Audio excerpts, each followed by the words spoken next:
Menteri Perdagangan yang juga Ketua Umum Partai Amanat Nasional, Zulkifli Hasan, melontarkan pernyataan yang membuat wong cilik meradang. Saat meninjau pasokan dan harga barang kebutuhan pokok di Pasar Cilegon pada Kamis, 6 Juni 2024, ia mengatakan harga daging ayam dan telur terlalu murah. Saudara tadi lihat sendiri, dengar sendiri, telur terlalu murah ya. Telur terlalu murah 27.000. Itu saya beli tadi 5 kilo ya. Ya, 5 kilo. 27.000 itu terlalu murah, itu bisa tutup petelurnya ya. Ayam juga di sini ternyata murah, 38.000 satu ekor, 1 kiloan itu. Ya mestinya 140 lah gitu. Kalau 140 ini kan masih pagi. Nanti siang tambah murah lagi tuh. Pernyataan Zulkifli Hasan ini dinilai miskin empati.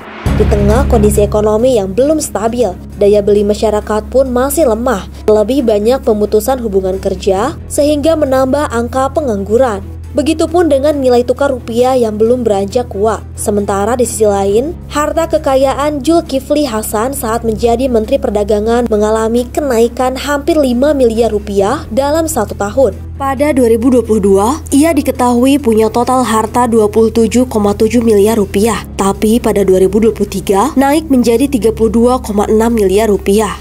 Di belantika politik tanah air, pria kelahiran Lampung 17 Mei 1962 ini bukan politikus kemarin sore. Setelah mengundurkan diri dari birokrasi dengan melepas atribut PNS-nya, ia intens menekuni dunia bisnis dan mulai aktif berpolitik dengan menjadi pengurus Partai Amanat Nasional. Saat menjadi anggota DPR RI melalui Pileg 2004, karir politiknya melesat. Selain ditugaskan menjadi ketua praksi PAN, ia pun didapuk sebagai sekretaris jenderal DPP PAN periode 2005-2010. Di masa itulah, ia ditunjuk Presiden SBY menjadi Menteri Kehutanan mulai 2009 hingga 2014. Pada pemilu 2014, ia kembali maju sebagai caleg dan menang. Ia pun berhasil duduk di kursi MPR sebagai ketua. Tak puas dengan raihan politiknya itu, Zulkifli Hasan maju sebagai calon ketua umum PAN. Berhadapan dengan Hatta Rajasa sebagai petahana, pria yang biasa disebut Julhas itu unggul dalam perolehan suara, sehingga menjadi ketua umum PAN periode 2015-2020. Dalam kongres berikutnya yang digelar di Kendari, Sulawesi Tenggara pada 11 Februari 2020, Julhas terpilih kembali sebagai ketua umum. Kendati dalam Pilpres 2019 PAN mengusung Prabowo Sandi, di tengah perjalanan pemerintahan Jokowi Ma'ruf, PAN diberi jatah menteri. Pada 15 Juni 2022, Presiden Jokowi melantik Zulkifli Hasan sebagai Menteri Perdagangan, menggantikan Muhammad Lutfi yang berlatar belakang pengusaha.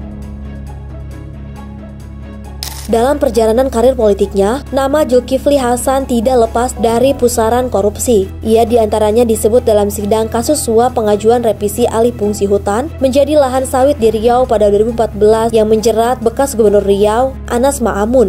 Anas didakwa lantaran menerima suap dari 3 perusahaan agar mengubah lokasi perkebunan menjadi bukan kawasan hutan. Dalam kasus tersebut, nama Zulkifli Hasan berkali-kali disebut, dan Anas mengaku pernah bertemu Zulkifli untuk menitipkan permohonan alih status hutan Riau. Dinyatakan bersalah, ia divonis 6 tahun penjara.